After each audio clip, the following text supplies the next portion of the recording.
Toxic talaga ng chismisan sa trabaho, no? Sinabi mo pa.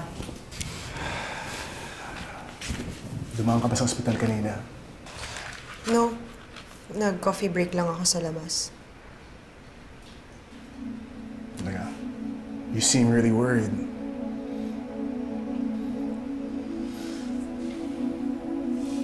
Burns, alam mo,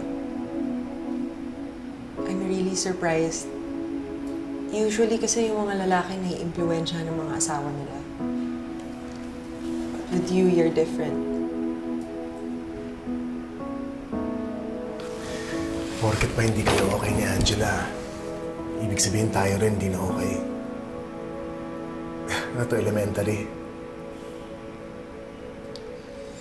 Thank you for understanding me. Thank you for not judging me. And thank you for not making me feel alone. Huwag ka na malungkot. Okay? Hindi man ako agree dyan sa decision mo. Pero pag lumalaya ang problema mo, maasahan mo ako.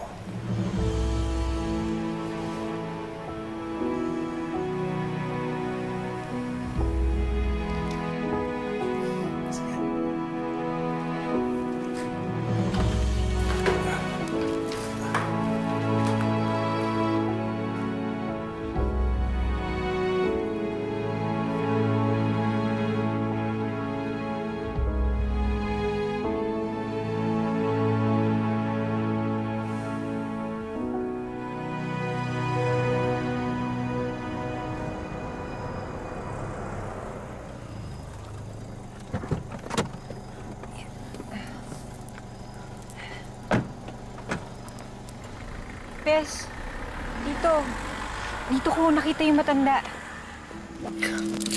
Anong oras mo siya uling nakita? Mga 7:30 habang iniintay ko si Bernard makauwi. Bes, halika, pasok muna tayo sa loob. Hindi na, dito na lang ako. Dito na lang ako maghihintay. Total, malapit na mag 7:30. Paano kung hindi magpakita yung matanda? Hindi naman gabi-gabi nandito yun at 7:30. Isang beses pa nga lang nangyayari yun eh. Malay mo naman magpakita siya ngayon. Kasi alam niya nangangailangan ako. Kasi alam niya may buhay na nakataya. Bes, sa ngayon, kailangan ka ni tita na nandun sa tabi niya. Hindi yung nandito tayo sa labas eh, parang... Parang ano? Parang baliw? Bes, yung ba sasabihin mo? Alam mo, wala na akong pakialam ko anong iisipin ng ibang tao at anong sasabihin nila. Ang importante sa akin, mailigtas ko yung mami ko.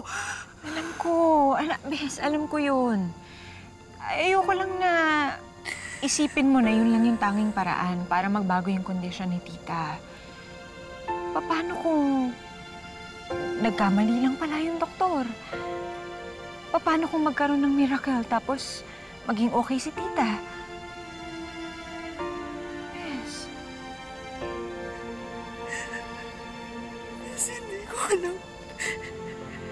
Hindi ko alam kung anong gagawin ko kapag nawala si Mami. Kapag nawala yung Mami ko, hindi ko alam. Bes, tahan na. Tahan na, Bes. Hindi mawawala si tita. Sa ngayon, alam kong mas gagaling siya kapag alam niyang nasa tabi ka niya. Tahan na. Tahan na.